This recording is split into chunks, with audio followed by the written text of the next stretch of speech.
راح نقدم فقرة عن أكثر الشخصيات المكروهة عند المجتمع العراقي، وأول شخصية هي شخصية أبو المولدة. ككادر عمل تخيلنا إذا يتزوج أبو المولدة شلون راح يزفها أبو الذوق.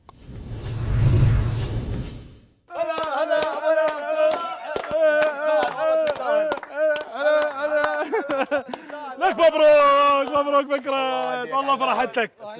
بس شو اريد من عندك؟ شوي اخف على الناس بعد بالمولده، راح تتزوج انت. والله ما اقدر. سويت ما تسوي حبيبي. مبروك فكرة، مبروك قلبي، مبروك. ما قصرتوا.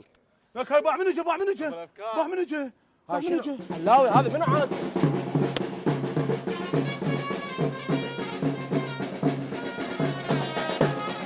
هذا راح يخزيك هسه. حلاوي انا ما عازمه هذا.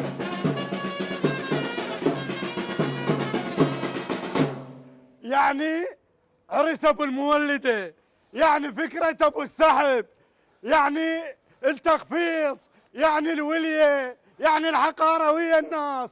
اليوم ولا شيل راسه، جبت له فرقه ب100,000 والله حبيبي درهم ما قبله وينزلون. واجبك واصل، بس روح خلينا نروح زفافه.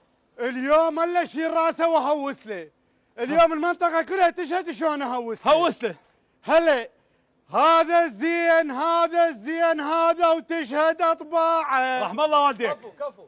من تطفى يشغل ورا نص ساعة، هذا صح. ومني يحقر ويا الناس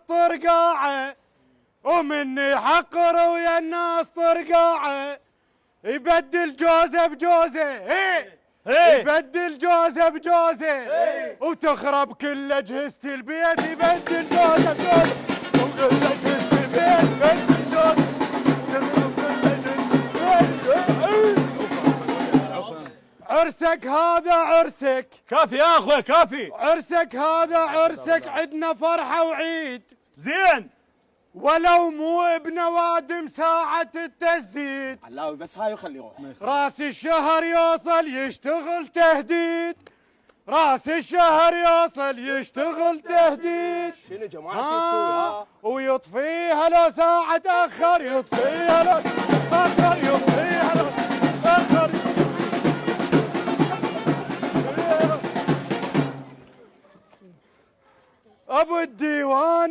ابو الديوان يفرح حيل بزماطه، ومثلك كذب ما صار مقطاطه. اكيد والله صح، والله صح. تقط بالفقير وهو بقماطه.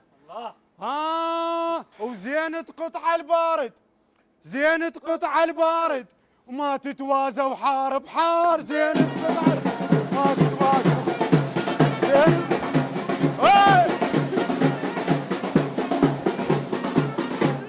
يلا امشي البيت العروس اليوم هناك. لا حبيبي اليوم اقلبها قلاب. لا رحم الله والديك ما قصرت. اذا تروح ويا البيت العروسه لا انا اسحب نفسي. يلا امشوا قدام البيت العروس. يلا امشوا انا بطلت مال لا.